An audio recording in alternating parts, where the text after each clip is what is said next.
Hi guys, I'm Sonal and welcome to my channel. Today I'm making a recipe of a pecan bar. So this is a great delicious recipe, and let me promise you one thing, it does taste better than it looks, because I know that in the pictures it's not looking as attractive, but it's really delicious. It's gooey and you can almost not make out it's made from erythritol and stevia and not from sugar. It's a great dish to take to a potluck or even for a small dessert. You can even treat it as a fat bomb, and I absolutely loved it, and so did my husband. So let's go ahead and see how I make it.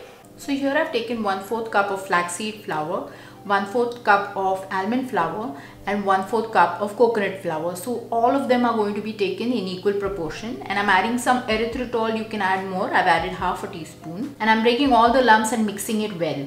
Now to this I've added 1/4 cup of butter, which I've melted in the microwave, and then I'm mixing everything thoroughly. And once it's mixed, I'm patting it with my fingers and trying to make an even base. So once the base is ready, we are going to set it aside and start making our custard. So here we have 1/4 cup of cream, to which I've added 2 tablespoons of butter. And once it's melted and boiled, I've added 1/4 cup of erythritol to that, and I'm going to mix it thoroughly. Once the erythritol melts completely, I'm going to switch off the gas and let it cool a bit. At this point I've added 1 egg yolk and mixed it properly. You don't need to cook it really, because it's going to cook in the oven.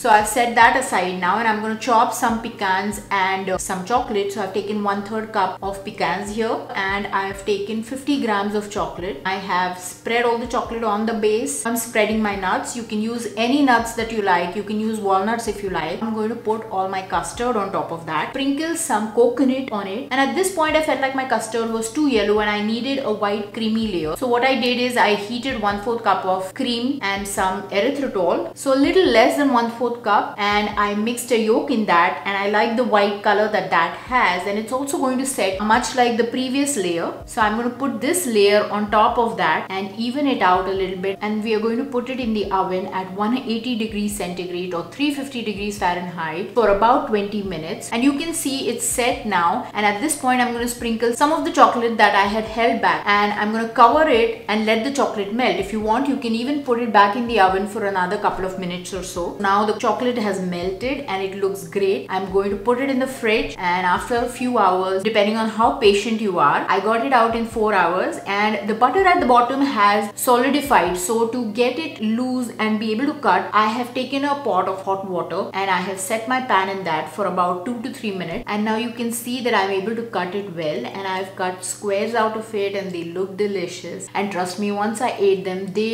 were absolutely delicious. And this is one such recipe in which you can't make out that you're eating erythritol, especially because I have used chocolate, and it's such a strong flavor that it cuts through the flavor of the sweeteners. So I hope you guys enjoyed watching the recipe, and you will definitely give it a try.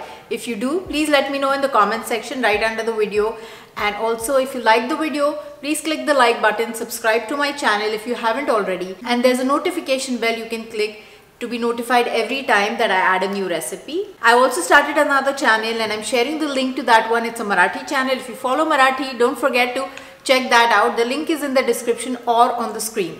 Bye for now.